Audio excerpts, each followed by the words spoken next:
Have you ever heard of Iron Hans? Or maybe you know him as Iron John. Don't worry, they're the same wild and wonderful tale, just told by different tongues. This powerful story was first published by the Brothers Grimm in 1812, and it's been captivating imaginations ever since. It's a tale of courage, mystery, and a wild man with hair like rusted chains who lives deep in the forest. But don't be too quick to judge. Sometimes the wildest creatures are the wisest of all. So settle in, because this is no ordinary fairy tale. It's a journey filled with hidden truths, magical waters, and a boy who dares to leave everything behind to find out who he really is. Let's begin the story of Iron Hans.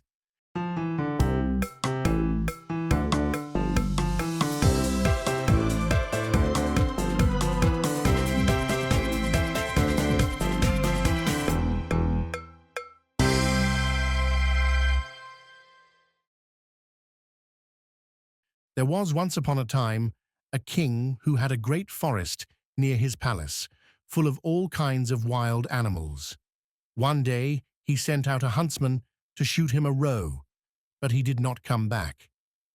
"Perhaps some accident has befallen him," said the king. And the next day he sent out two more huntsmen who were to search for him, but they too stayed away. Then on the third day he sent for all his huntsmen and said, "Scour the whole forest through, and do not give up until you have found all three." But of these also, none came home again. None was seen again. From that time forth, no one would any longer venture into the forest, and it lay there in deep stillness and solitude, and nothing was seen of it, but sometimes an eagle or a hawk flying over it. This lasted for many years, when an unknown huntsman announced himself to the king as seeking a situation and offered to go into the dangerous forest. The king, however, would not give his consent and said, "It is not safe in there. I fear it would fare with you no better than with the others, and you would never come out again." The huntsman replied, "Lord, I will venture it at my own risk. Of fear I know nothing." The huntsman therefore betook himself with his dog to the forest. It was not long before the dog fell in with some game on the way and wanted to pursue it, but hardly had the dog run 2 steps when it stood before a deep pool, could go no farther, and a naked arm stretched itself out of the water, seized it, and drew it under. When the huntsman saw that, he went back and fetched 3 men to come with buckets and bail out the water. When they could see to the bottom, there lay a wild man whose body was brown, like rusty iron, and whose hair hung over his face down to his knees. They bound him with cords and led him away to the castle. There was great astonishment over the wild man. The king, however, had him put in an iron cage in his courtyard, and forbade the door to be opened on pain of death, and the queen herself was to take the key into her keeping. And from this time forth, everyone could again go into the forest with safety. The king had a son of 8 years, who was once playing in the courtyard, and while he was playing, his golden ball fell into the cage. The boy ran thither and said, "Give me my ball out." "Not till you have opened the door for me," answered the man. "No," said the boy, "I will not do that. The king has forbidden it," and ran away. The next day he again went and asked for his ball. The wild man said, "Open my door," but the boy would not.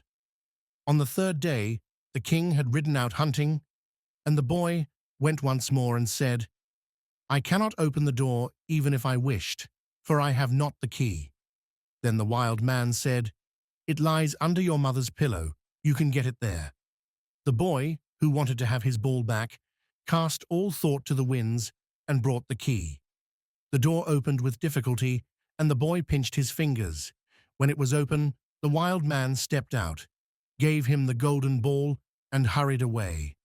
The boy had become afraid. He called and cried after him, "Oh, wild man, do not go away, or I shall be beaten."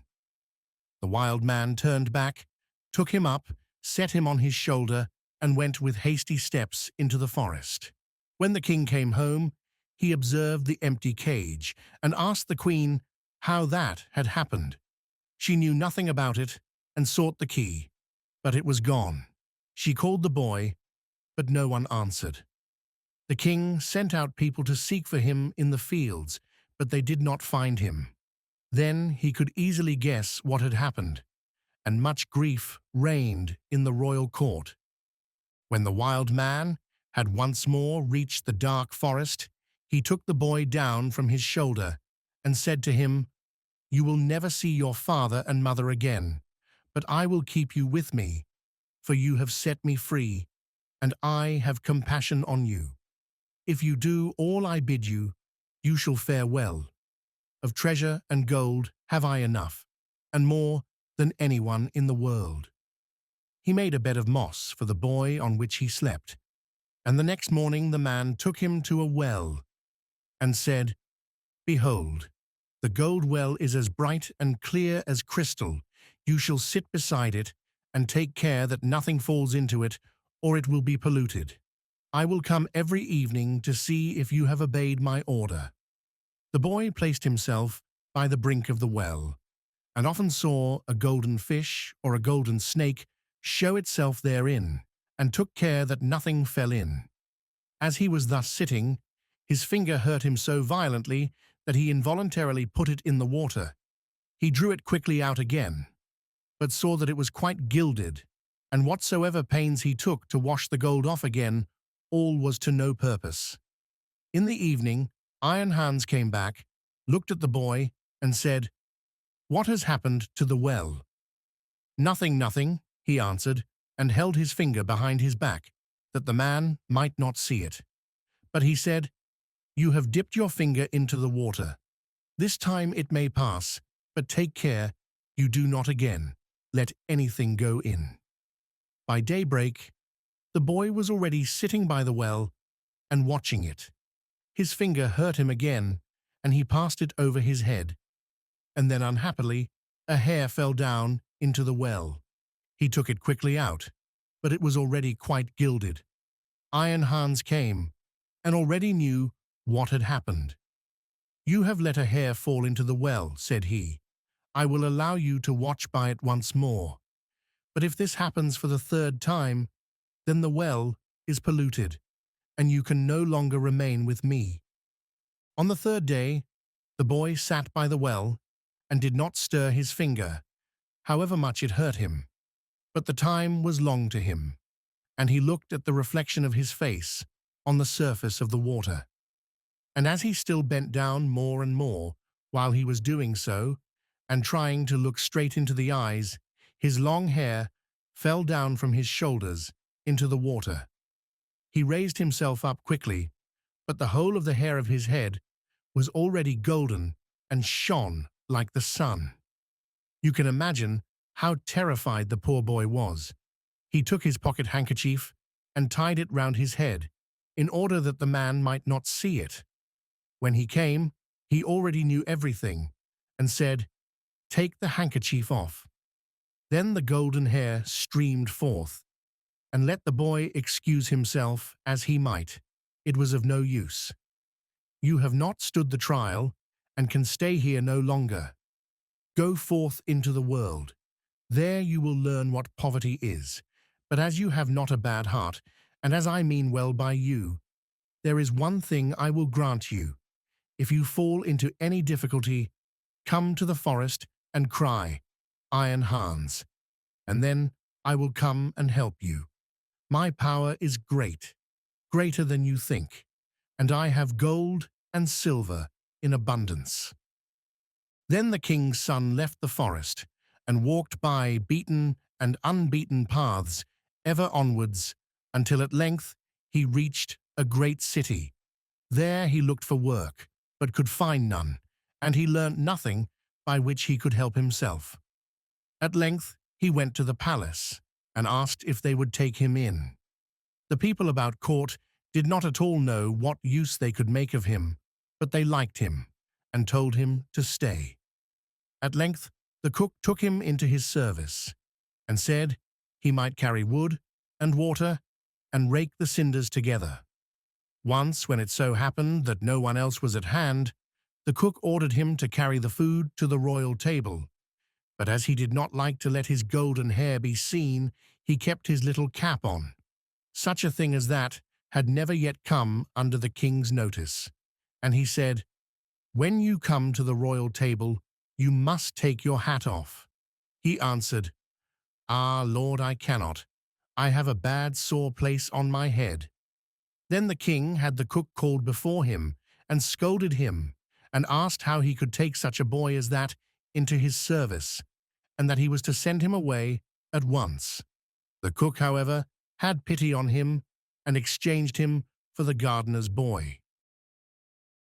And now the boy had to plant and water the garden, hoe and dig, and bear the wind and bad weather. Once, in summer, when he was working alone in the garden, the day was so warm he took his little cap off that the air might cool him. As the sun shone on his hair, it glittered and flashed, so that the rays fell into the bedroom of the king's daughter, and up she sprang to see what that could be. Then she saw the boy and cried to him, "Boy, bring me a wreath of flowers." He put his cap on with all haste and gathered wild field flowers and bound them together.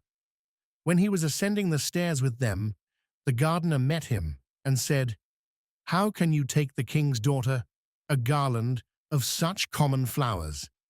Go quickly and get another, and seek out the prettiest and rarest." "Oh no," replied the boy, "the wild ones have more scent and will please her better." When he got into the room, the king's daughter said, "Take your cap off. It is not seemly to keep it on in my presence." He again said, "I may not. I have a sore head." She, however, caught at his cap and pulled it off, and then his golden hair rolled down on his shoulders, and it was splendid to behold. He wanted to run out, but she held him by the arm and gave him a handful of ducats. With these he departed, but he cared nothing for the gold pieces. He took them to the gardener and said, "I present them to your children. They can play with them." The following day, the king's daughter again called to him that he was to bring her a wreath of field flowers, and then he went in with it. She instantly snatched at his cap and wanted to take it away from him, but he held it fast with both hands. She again gave him a handful of ducats, but he would not keep them, and gave them to the gardener for playthings for his children. On the third day, things went just the same. She could not get his cap away from him, and he would not have her money. Not long afterwards, the country was overrun by war. The king gathered together his people, and did not know whether or not he could offer any opposition to the enemy, who was superior in strength and had a mighty army. Then said the gardener's boy, "I am grown up, and will go to the wars also. Only give me a horse." The others laughed, and said, "Seek one for yourself when we are gone. We will leave one behind us in the stable for you." When they had gone forth, he went into the stable and led the horse out. It was lame of one foot, and limped hobblety-jib, hobblety-jib. Nevertheless, he mounted it and rode away to the dark forest. When he came to the outskirts, he called Iron Hans 3 times so loudly that it echoed through the trees. Thereupon the wild man appeared immediately and said, "What do you desire?" "I want a strong steed, for I am going to the wars." "That you shall have, and still more than you ask for." Then the wild man went back into the forest, and it was not long before a stable boy came out of it, who led a horse that snorted with its nostrils and could hardly be restrained, and behind them followed a great troop of warriors entirely equipped in iron, and their swords flashed in the sun. The youth made over his three-legged horse to the stable boy, mounted the other, and rode at the head of the soldiers. When he got near the battlefield, a great part of the king's men had already fallen, and little was wanting to make the rest give way. Then the youth galloped thither with his iron soldiers, broke like a hurricane over the enemy, and beat down all who opposed him. They began to flee, but the youth pursued and never stopped until there was not a single man left. Instead of returning to the king, however, he conducted his troop by byways back to the forest and called forth Iron Hans. "What do you desire?" asked the wild man. "Take back your horse and your troops, and give me my three-legged horse again." All that he asked was done, and soon he was riding on his three-legged horse. When the king returned to his palace, his daughter went to meet him and wished him joy of his victory. "I am not the one who carried away the victory," said he, "but a strange knight who came to my assistance with his soldiers." The daughter wanted to hear who the strange knight was, but the king did not know, and said, "He followed the enemy, and I did not see him again."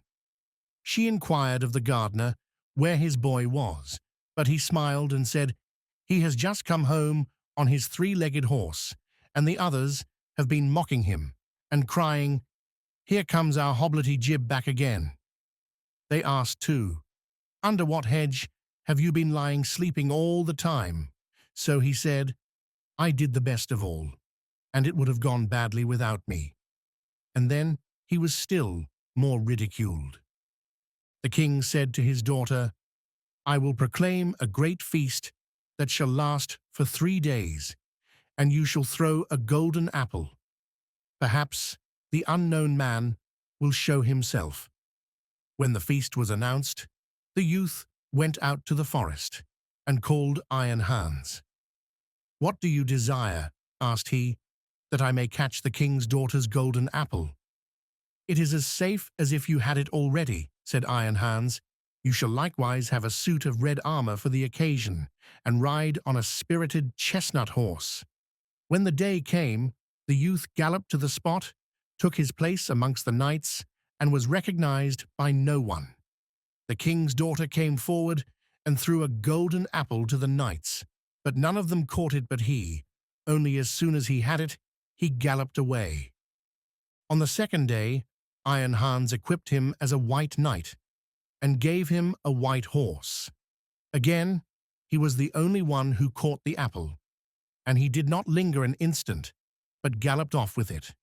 The king grew angry and said, "That is not allowed. He must appear before me and tell his name." He gave the order that if the knight who caught the apple should go away again, they should pursue him, and if he would not come back willingly, they were to cut him down and stab him. On the third day, he received from Iron Hans a suit of black armor and a black horse, and again he caught the apple. But when he was riding off with it, the king's attendants pursued him, and one of them got so near him that he wounded the youth's leg with the point of his sword. The youth nevertheless escaped from them, but his horse leapt so violently that the helmet fell from the youth's head, and they could see that he had golden hair. They rode back and announced this to the king. The following day, the king's daughter asked the gardener about his boy. "He is at work in the garden. The queer creature has been at the festival too, and only came home yesterday evening. He has likewise shown my children 3 golden apples, which he has won." The king had him summoned into his presence, and he came, and again had his little cap on his head. But the king's daughter went up to him and took it off, and then his golden hair fell down over his shoulders, and he was so handsome that all were amazed. "Are you the knight who came every day to the festival, always in different colors, and who caught the 3 golden apples?" asked the king. "Yes," answered he, "and here the apples are." And he took them out of his pocket and returned them to the king.